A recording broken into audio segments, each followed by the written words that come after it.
Why is it that some companies' plans work out and others don't? I mean, why is it that year after year, some companies can be so innovative or effective and they just keep growing? Others fail, right? I mean, why is Toyota or Subaru so reliable? They're just another car company. Why is Chick-fil-A so much better than Popeyes? It's just another chicken place. I'd make the case that it's more than just the strategy or the program or the plan. And that's what we're going to talk about in this video. I'm presenting in a few days for CEO group. Well, it's really CEO and key executives, kind of a mix, some different industries. And I wanted to share with you basically what I'm going to walk them through in our workshop, which is a model for change management. We call it the 4S model. This is going to be a little bit of a longer video. It's kind of a guide, so hope get your pen and paper or notebook, whatever, to take some notes. It's going to be very application focused, and we're going to kind of think through. It's the same model we've applied to working with the U.S. military. You've applied it to turn around a mid-sized trucking company, right? You can apply it on a smaller scale as well. But it really explains, like, how do you get people to stretch their capabilities, get into new ways of working, ultimately change the culture, the behaviors, the way of doing things in an organization. Because, as you probably can imagine, that's not always the easiest task. Okay, so that's what you have in store. We're going to cover the 4S model, which stands for skills, systems, psychological safety. Hey, I know psychological starts with a P. All right, you can consider that in parentheses. So it's safety we're talking about there, which is a psychological principle that I'll talk about. And then the final S is shared commitment. So we'll talk through a case study, how we applied this to save one company. I think it was like $3 million. They had one of their best years ever for profitability. And explore a little bit of the kind of research behind each of those things and how you can think through that as a guide for your organization. So going back to what I started to say, right? Like what really makes the difference between these companies? It's got to be something else. And the reason I say that is because all of these companies and organizations pretty much have the same plan, right? No one plans to be the worst. No one plans to lose market share. No one says, hey guys, our strategy for the year is to avoid innovation, have terrible customer service, and we'll just lose even more money every month. It'll be great. No one says that unless you are, of course, there's a plan there, unless you're, of course, in the federal government. And then your plan is actually going amazing. Like guys, we didn't think we could be doing this well, but like we are really excelling here. And so we think about it's got to be something else. And when I say that, what I'm referring to is I think it's a little bit more here's kind of what we tend to think, right? So you have leadership and they come up with this wonderful program or plan or strategy and you get the results. And don't get me wrong here. Okay, like the results the program or the strategy or plan is very important. Whether it's the high level strategy or the actual processes and tactics that lead to implementation, all that's critical. Okay, again, but it's not enough. Because here's what actually happens. You also have this psychological dimension, right? How well people are communicating, how well leadership is doing, right? That leadership team effectiveness, people's buy-in to the change. If you've ever been in like maybe a unionized environment where you come up with these new changes and people just don't want to do them, and it's really hard to like force them to do them because it's unionized. And so we want to make sure that we don't overlook that psychological dimension or psychological component. And so in a short time here, I want to give you a framework that drives both engagement, a culture of kind of a good employee experience and buy-in, but also effective change management? How do you lead and inspire change? So we have our 4 S's. So we'll walk through these at a high level. And you start thinking about how they show up in your organization. And I know the systems block is a little covered by my picture, but I'll talk to you that in a second. First order questions are in the top of the grid here. People need the skills and the systems in place in order to execute. And if they don't have them, you're going to have a horrible culture because people are going to be disengaged and frustrated. I mean, this may seem obvious at first, but this is actually, when we work with organizations, one of the bigger gaps we see is like even that frontline supervisory emerging leader level. And even how that sometimes impacts staffing, right? Like people say like, oh, we just can't seem to find and keep the right people. Or we feel like our teams, especially if they're distributed, are just not like communicating well and taking ownership of stuff. And there's like this siloing, or we're bad at cross-functional collaboration. And I'm like, okay, valid. Have you trained your new frontline leaders on best practices for retaining, motivating, and managing their staff?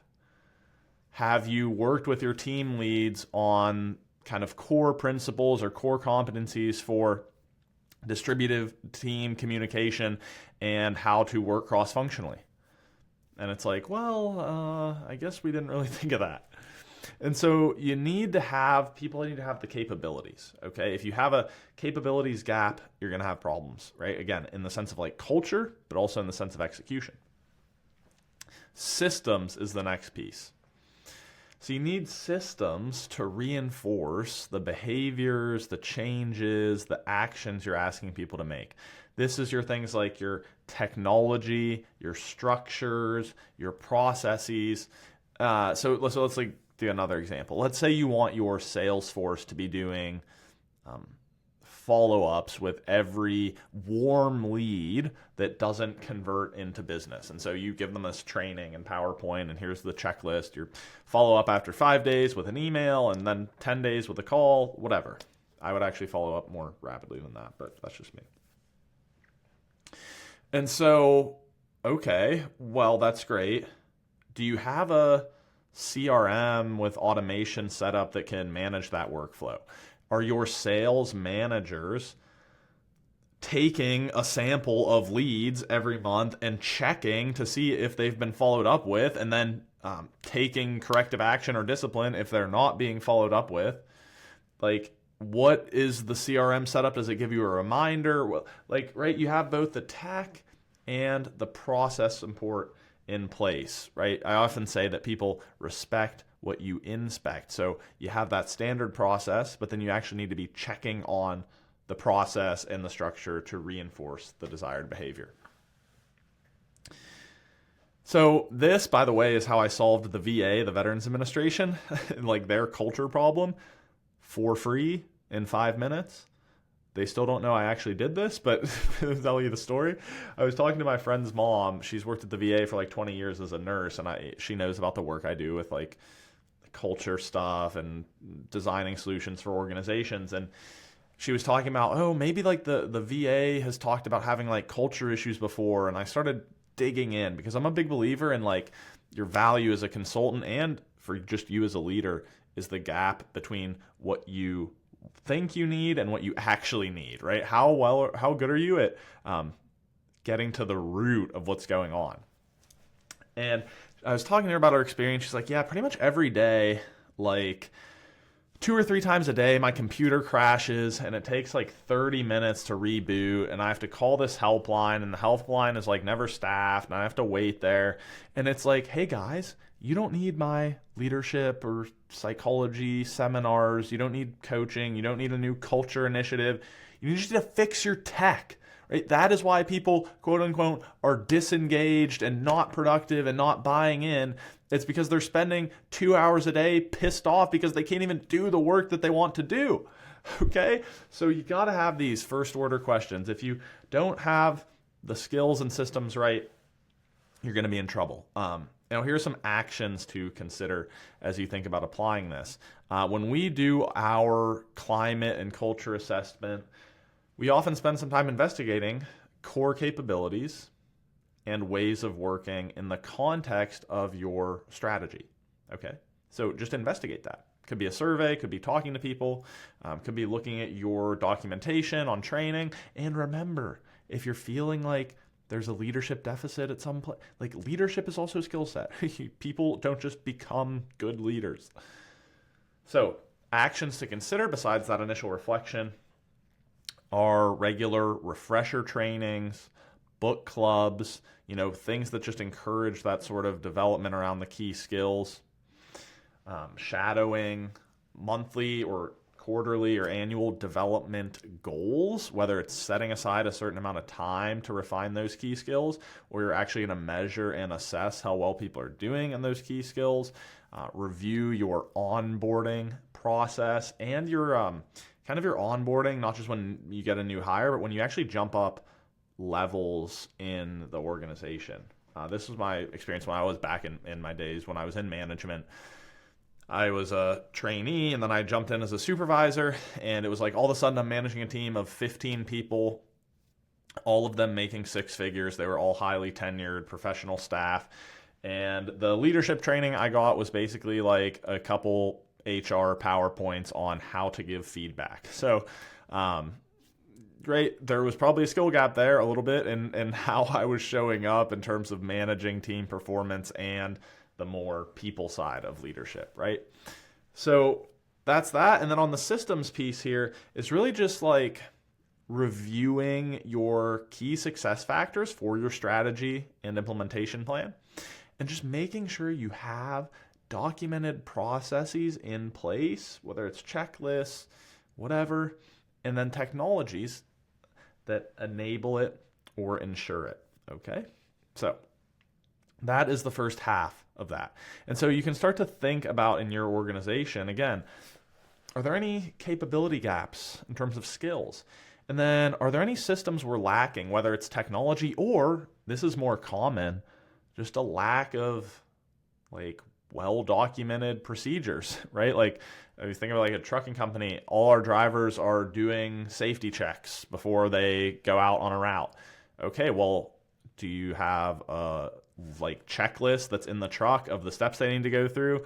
And then do you have a log where it can show that they actually checked off on it, whether it be after you complete your check, send an email to your foreman, or you fill out this log and at the end of the month we're going to look at your log. Like, you see what I mean? If there's no standard operating procedure there, it's probably not going to get done. So you think about that for you. And now let's shift to the psychological piece, because this is easy to overlook, but it's incredibly valuable. You may be surprised. McKinsey and Company, one of the top management consulting firms, published an article a couple of years ago trying to look at what actually matters for employee experience. Like what makes people leave? What makes people stay? What actually matters? And it was really an interesting take on it because they compared employee views to employer views. So you can imagine asking your frontline employees, hey, what's important to you? Like, why are you staying or why are you going? Versus asking your employer, hey, what do you think is important to your employees? Why do you think they stay? Why do they go? There may be some disconnects. And what you'll find is that there were some surprising disconnects there. So take a look at this graph. And what you'll notice up top is you have employee views and employer views. I've highlighted the employer views. So you can see most important versus what employees thought was most important. And so what this means, if you look at the area first that's highlighted in light blue, those are things that employers thought was most important. And you can see that they're actually less important in terms of what employees value. And so what you see there, things like adequate compensation, looking for a better job, ability to work remotely, poached by another company. These are all things that employers thought That's the reason why people are leaving. We're not paying them enough. They're finding better jobs. Maybe they have health issues. They want to go work remote, or another company comes in and scoops them up. And it's totally valid. Sometimes this happens. But what this graph starts to show is that those are actually not what employees say matters most. What employees say matter most are largely these underappreciated psychological factors. Valued by manager, you see, sense of belonging, but also then feeling valued by the organization, having the potential for advancement, having caring and trusting teammates, and then still some flexible work, right? That autonomy piece. So what's highlighted here, again, that I just really think is interesting is that employers, right, we tend to think, well, we just got to pay more, which, by the way, please pay your people well and fairly, but it's like, oh, we somehow need to pay them more, or they're finding better jobs, or they want to go remote, and sometimes that's all true. But really, what's more likely, according to a study of employees, is it's about feeling valued or not feeling so valued by your manager or by your organization, not feeling a sense of caring or belonging or connection and cohesion and trust with your teammates, and maybe wanting to have more flexibility and autonomy in terms of how you work. So this really tees us up to look at the bottom half of this model, which is the psychological dimension of managing change in an organization. Let's talk psychological safety first. You may have heard of something called Project Aristotle. Very interesting study, but it was actually from Google. It wasn't like an academic study, and that's one of the reasons I like it. So Google was trying to figure out, like, what makes the best performing teams? Is it about the resources? Is it about the technology, the experience, the money, etc.? We don't know. We're trying to figure it out. And so they looked at executive evaluation, middle manager evaluation, and team member evaluation. So you're getting that top down, bottom up, and middle perspective. And they looked at how well teams performed against their projections. And what they found was rather interesting, that the reason they called it Project Aristotle is because they said the whole is something more than the sum of the parts. Right? Aristotle said that. So that was the spirit they took to this. And what they found was a kind of a ways of working type thing. More than the resources, more than the expertise, the tenure of who was on the team. It really had to do with how they worked and the psychological dynamics of that team. And the number one factor they found that determined outlier performance was psychological safety. Now, I have to point out that that is not some woke like PC safe spaces thing. Psychological safety means you feel an environment is safe for interpersonal risk taking. That is the more academic definition. And what that means is you feel like you can ask a question without fear of looking stupid. You can speak up. You can admit a mistake or that something's not going right. Right? It's like you feel enough trust and support that you can challenge the status quo. I've heard it said that the opposite of psychological safety is organizational silence. And so if you're ever in a team or an organization where the dynamic's kind of like, oh, that'll never work, or we shouldn't even go there, like that's just how we've always done it. Let's just do it this way, no need to cause a fuss. Like that sort of silence is a symptom that you're going to have a lot of issues. Because it means there's a lack of that cohesion, right? Remember we said trusting and caring teammates, sense of belonging, open communication, right? If people are afraid to speak up in this way, to ask a question, to challenge the status quo, to admit a mistake, to talk about something that's not going right, to discuss if there's a better way to do the work, you're not going to have any innovation and you're not going to have effective execution or change because people are going to be resistant. They might even sabotage or undermine your efforts. And so what we're thinking about here is creating psychological safety. I'll talk to you about how to do that in a second. And then the other piece of this is just that cohesion and connectedness. And the key to that is really, as a leader, just role modeling a little bit of vulnerability. Now, why is that important? Well, if you can actually become, obviously you have to know the boundaries, but if you can become genuinely friends with some people, and you can have a spirit of kind of personal connection where people are becoming friends amongst your workforce, right? So you're facilitating it too.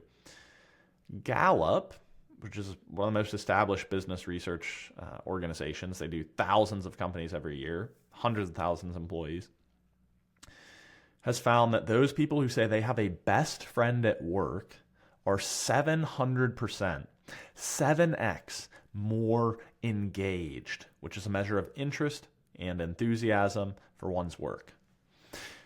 So if I had a software that I said, hey, you put this in and set it up and people, whatever, it'll increase employee buy-in and commitment by 700%, I'd be a millionaire. But unfortunately, I don't have a software that works that easy. What I have instead is that you as a leader need to shape a climate where you're facilitating actual connection and cohesion amongst your people, and an environment where people feel that they can speak up, ask questions, challenge the status quo. And here's some of the way you do that as a leader. Number one is just role modeling curiosity. So asking a lot more questions as you approach projects, as you approach meetings, and even as you approach developing people one-on-one. Hey, is there anything I could do for you? Or what would we need to see to improve an XYZ area? And then going along with that, you want to admit your fallibility, so to speak. And so what we mean by that is not coming off as though you have all the answers, right? Like, oh, I know exactly what we're going to do. No, it's admitting that you make mistakes and you don't have all the answers. And when you do that, you're essentially inviting in people around you to have that greater sense of psychological safety. Seek feedback. And the final piece there is to weed out or escalate toxic behavior. If you see avoidance, if you see undermining, bullying, preserving the status quo, you want to eliminate that from your organization. I know I went to a great session at a conference at Harvard that was hosted, it was a pretty small group, hosted by the CEO, Rupert Jolly, who turned around Best Buy. And someone asked, well, what if you have someone who's a real high performer, they get great results, but they're not, building connection, they're not a great people person, maybe they're even a little bit toxic, they're not bought into your culture. And he said, oh, you can just promote them. Yeah, promote them to customer. So that is important. If people are undermining this, they're toxic leaders, you need to promote them to customer. So I hope you're starting to get some actions here as we look at the psychological safety bucket for you as a leader.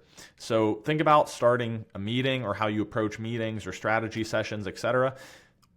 Right? You can imagine saying, hey, here's what we're going to do today. We were looking at our quarterly goals. This is the plan. Here's what we're going to do. Let's go. There may be a place for that at times, but you can also imagine saying something like, hey, I've put a good amount of time into this quarterly vision, but I don't have all the answers. And if you remember last year, we had wanted to accomplish these things, and I kind of just totally missed the mark on one of them. So I would really love some input from you guys, and I'll maybe even call on some of you specifically as we go through this to help me uncover some blind spots, maybe things we're missing here, things that we're doing that could be done better. Okay, let's get into it. Boom. That's night and day, isn't it? That's a huge shift. And so your actions here as a leader, role model curiosity, ask questions, admit that you don't have all the answers, seek feedback, escalate or eliminate toxic behavior, and prioritize creating ways for people to connect personally, whether it's thoughtful icebreakers, group activities, employee resource groups are a great one. Just literally have an interest group. Maybe people meet 30 minutes a week or an hour every 2 weeks, and it's literally just like moms at Chase or Latinos at Google or, fantasy football bros at Giant Eagle. That's a grocery store near me. I know you're saying, oh, that's a waste of an hour. 700% increase in commitment and enthusiasm when people have a best friend. Google, that's psychological safety, trust, connection, all that stuff that comes from having real relationships. Number one factor that predicts high-performing teams. At Google, by the way, this wasn't freaking Dollar General. That's, no offense to them. Right? Pretty important here that it's important for people to develop psychological safety, even if it's an hour a week or an hour every other week or something. Okay? Boom. So you have some ideas and actions there. The final piece is shared commitment. This is all about like engagement and buy-in. And this comes in kind of two pieces here. When people feel a personal connection to the why behind the work, I sometimes say they feel both valued and valuable. Remember the McKinsey research I gave about how important that is. So they're recognized, they're witnessed for the work they do, not just the outcome, but the work that has gone into it. It's an important point. And they understand why it's being done in the first place and what the impact is. That's the part of feeling valuable. So I'll give you an example of this. I was flying out of the Pittsburgh airport a few weeks ago, or that was actually like a year ago, and I was running late. I parked in the economy lot or extended lot, whatever, the one with the shuttle that the shuttle is never there, so it actually takes you longer to get to the airport, even though it's more expensive. But anyway, I had this big like army duffel bag. I was going off to Fort McCoy to work with the National Guard. I was running late, and I just missed the shuttle. It was like pulling out right as I got out of my car, and I kind of waved and lurched over there with my big duffel bag, and I was shocked because the driver actually stopped, backed up, came back and got me. I got it. I'm like, oh, you didn't have to do that. Like, thank you so much. And as I was sitting there, I saw overhead, it was like the how's my driving, like leave feedback thing. And so I made a note of that, and I called when I got to my gate. And I still remember this lady, like, hey, I was on whatever, shuttle number 4 at 9 a.m. today, and I just had some feedback. And I could hear her be like, yes.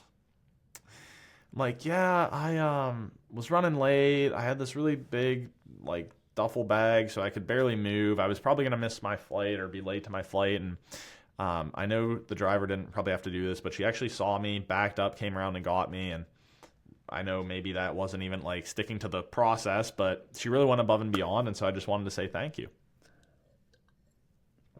And there was a long pause at this point. And she's like, wait, what? And I was like, yeah, I was just calling to give some positive feedback and share the kind of impact this had on me. Just wanted to say thank you. And it was like, I could almost hear her somehow smiling. It's like, oh my gosh, we have never gotten a call like this. Like, thank you so much. You said bus number 4 at 9 a.m. That must have been Darla. I'll gonna call her right now, radio her and tell her you called. Thank you so much. And so now I think more airports need to hire me, or at least Pittsburgh Airport, because I probably just did more for their morale, retention, and engagement in about 5 minutes than anyone has done in the last 5 years. So catch people in the act of doing things right. That's a shift in management that I often highlight. In fact, I'll even show you on my little screen right here because I don't have a drawing or I don't have a slide for it. Like most of the time, we totally overlook positive deviance. And so what I mean by that is like, look at my little camera up here, right? You can imagine having your baseline. And what do? What are all our management systems designed to do? We're designed to find these people who are a little below, and sometimes you have people who are way below, and you take those little dots down there and you're trying to just focus all your energy bringing them to like back to being okay. But then you probably have some people that are kind of just a little bit above average, and then you probably have like 1 or 2 outliers that are like just exponential. Like, how are these people so good? right? They're exceptional. And what we tend to do is focus the whole time down here, and we don't even catch these people. Like, not only do we not catch these people way out here, but we don't really think about, hey, how can we take those people who are already pretty good and get them to be outliers? And so that's sometimes what I call that frame is like positive deviance, is how do you take those people that are excelling and amplify them, but also just catch them in the act of doing things right and raise the standard for everyone. So that's Ken Blanchard, by the way. He's a leadership expert. He says on his headstone when he passes away, he wants it to say, catch people in the act of doing things right. So that's the first part. And what did I do in that example? Well, not only did I say, hey, good job, right? But I witnessed what she did, okay? The actual inputs of the work, the effort that led to the personal impact on me, the customer. You see how that's different than just saying, if I would have called and just said, hey, I just wanted to tell Sarah, good job today. Yeah, good job this morning.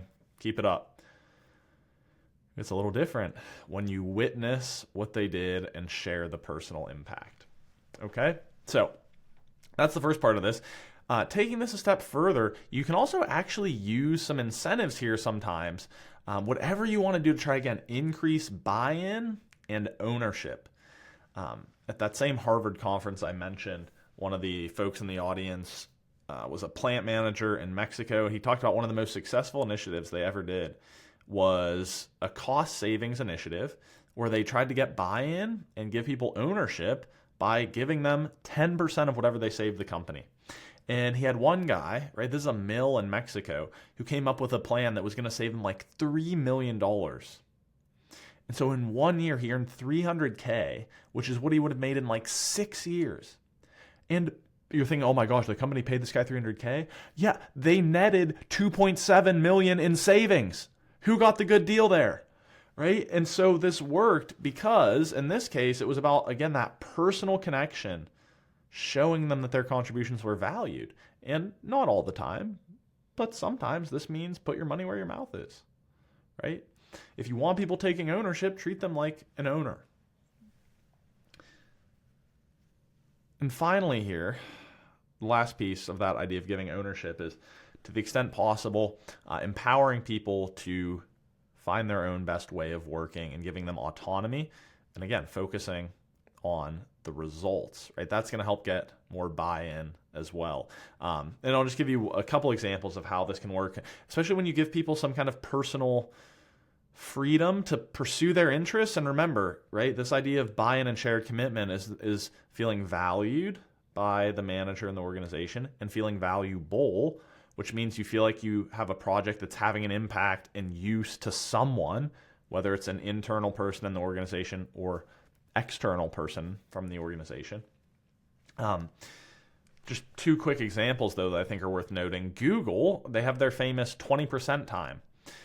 And the idea here was they would let engineers work for 20% of their time. So what that ends up being like, it might even be less than 20%, but it's something like that. So if you think about a 40-hour week, that would be like 40 hours times 10. So it'd be like 8 hours roughly, right? So it was maybe a little less than that, but right, basically say 1 day or a half day a week, right? Again, flex it for what works for your context. You're just going to work on whatever. Okay? So you're going to get some more buy-in engagement there because it's important to them personally. And that led to some relatively unimportant projects like the invention of Google News and Gmail. Atlassian has a similar event. They call it I forget what it's called. It's like a 24-hour build where literally once a year they do this big company. It's almost like a party. And they say, hey, you can work for 24 hours, but by the end of this, you need to ship some new solution to a project you guys want to work on. And it's like this big hackathon. And so imagine people are doing that for fun. Like they're volunteering for that. How many employees do you think would volunteer right now if you said, hey guys, I just wanted to, this week, why don't we just come in on like Tuesday and we'll just work 24 hours until Wednesday morning. And then Wednesday we'll work a normal day and then we'll leave. And they're like, are you going to pay us overtime? You're like, no, it'll just be fun. So this is the power of giving people a little bit more of that ownership to promote buy-in. So when we do our culture and climate assessment, these are some of the questions we ask. When was the last time you were given positive recognition or positive feedback? Do you feel valued by your organization? Do you feel valued by your manager? Do you feel you're growing or mastering your skills, like an opportunity to advance?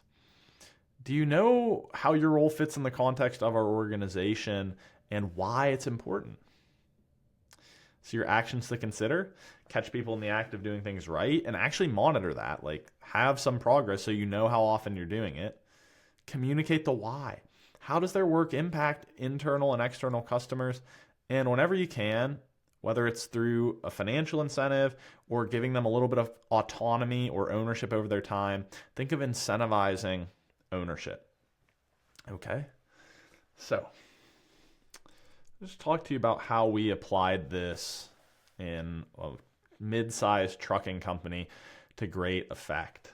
So you have this mid-sized company out of California. They came to us and they were in a pretty bad place in terms of their financial performance, and they were even worried about their insurance provider might drop them because their safety program was struggling. And so we pulled out our 4S model and we started to do some analysis, and what we found was that their skills and systems were actually pretty good. Right? A lot of people had the safety training, they had the safety protocols, they had the software, they had the processes. There was a few things. We brought in one of our trusted advisors who did a little technical analysis on their safety program. But we found it had a lot more to do with this, again, psychological dimension. The first on the psychological safety side was that managers and staff did not have a very trusting environment of psychological safety. In fact, their communication was oftentimes a disaster. And I feel comfortable saying this because my family is a trucking company family, so I'm allowed. Truckers are not always the most eloquent and refined and emotionally intelligent managers. And so that was one kind of gap we saw in the psychological safety piece, was a lack of emotionally intelligent leadership. And then we saw the kind of the typical siloing of management and staff and feeling like there was distrust there, which is going to lead to people not complying with safety standards and oftentimes kind of sweeping things under the rug so you don't even know what you can improve on. And number three, the people in the front lines actually doing the things that have the best knowledge of the operation are not going to be like giving suggestions to the executives because there's that disconnect. So one of the first things we did was we developed that middle management, frontline management, their skill set with a focus on emotionally intelligent influence. So you can imagine going up to someone saying, "Hey, dude, hey, look at you watching this. Where's your hard hat and safety glasses? How many times do I have to tell you to put on the hard hat and glasses? Is this amateur hour? I mean, put the thing on your head, keep it on, and don't do it again or your ass is out of here." Now, as soon as I walk away, what are you going to do? Yeah, you take the hat off. If I go out to a site, you're probably taking the afternoon off. So then you can imagine with some development, if I say, "Hey, I know you're just watching this video. I'm not going to jump out of the screen at you. Nothing's going to fall and hit you or take an eye out. But look, I want you to get home safe to your family and friends with, everything still attached to your body, your brain in one piece, right? If you're anything like me, sometimes my girlfriend will say, well, you already only have half a brain, so you got to be really careful with the half that you do have. Right? So can you just do me a favor and keep the hat on?" You say, "Yeah, okay." So that's number one. The second is we hosted these town hall type forums each week, kind of group coaching with everyone from the CEO and executive team down to any drivers who were not actively on a call, and then that frontline management level, frontline supervisory kind of staff level. And, we shared what's going right, what's going wrong, what are challenges, what are things as a group that we need to work through. A lot of almost like just listening session, conflict resolution. And we created a container where people could ask questions, speak up, voice concerns, and have that sort of facilitated communication throughout all levels of the organization. So My question for you is, do you think that we kind of improved their psychological safety? Yeah, I'd say yes. We also, I didn't even touch on this, but we also did some other things that brought people together, some team building type exercises. And we even they had a big company barbecue that was like an actual barbecue, like just have fun. And so people got to know each other on that more personal level and build rapport. So then you have shared commitment. Maybe the first day, credit to my business partner, he showed up in a police uniform with a fake badge, handcuffs, and mustache. And he walks over to the COO and says, sir, would you stand up for a second? You ever been read your rights before? So you're under arrest for reckless endangerment, manslaughter, and negligence. Everyone else on this board will have a lawsuit pending. You're no longer legally able to operate in the state of California. You're all dismissed. This is your 5 days notice. And it's like, okay, this is pretty serious, right? So you think we probably got some buy-in from the executive team, like, shit, dude, if we do not turn the safety around, we may be legally liable and our insurer is going to drop us like that. But not only did we do top-down commitment, we want to do bottom-up. So we had all new drivers sign off on letters to their families, and those letters said, I'm committed to safety for you. And so think about that. It wasn't, hey, you need to check off and sign our safety agreement. It wasn't even, hey, our company is all about safety, and so we expect you to be safe. No. What's important to them? What makes them feel valued and valuable? Well, in this case, these drivers are driving for their families. And so we set that up so that they could go home and have an actual discussion with their families around, hey, no, this is important. I want to get home safe to you, etc. So you think we got some buy-in from them too? Sure. And all this was messy. It wasn't easy. But by focusing on these psychological components of change management, along with refining the skills and systems, we drove an 80% reduction in cost of claims year over year, $3 million savings, and the best year in the last 10 years for profitability. And so this model really works. And that might be my final invitation to you as we close out this video is, now that all of this is in your mind, maybe think of a change or new way of doing things that you feel would move the needle for the financial results of your organization or whatever results you look at. Do people have the knowledge and capabilities needed to execute? Are there any competencies you need to develop in your workforce? Are the systems there? Do you have the standard operating procedures and the technology needed to execute the change? Do people understand what's being asked of them and why? Do they have accountability? Do they have maybe some ownership in that? Do they know what they contribute to the organization to increase buy-in? If not, what are some of the ways you could apply the stuff I shared to get more buy-in? And then finally, psychological safety. As you deploy this change, is it grounded in people have relationships where they trust one another, they communicate openly, they feel connected and cohesive?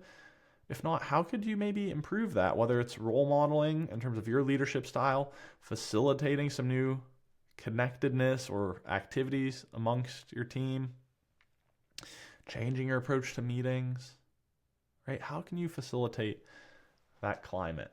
Okay. And so if you do a little bit of workshopping there, I think you'll have a lot of value as you apply this model.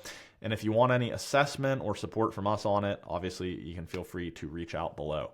But that is going to be it for now on this channel. We always try to give things at the intersection of happiness and high performance psychology and applying that to your business or to your organization. And so I hope you found this video valuable, and I will see you next time.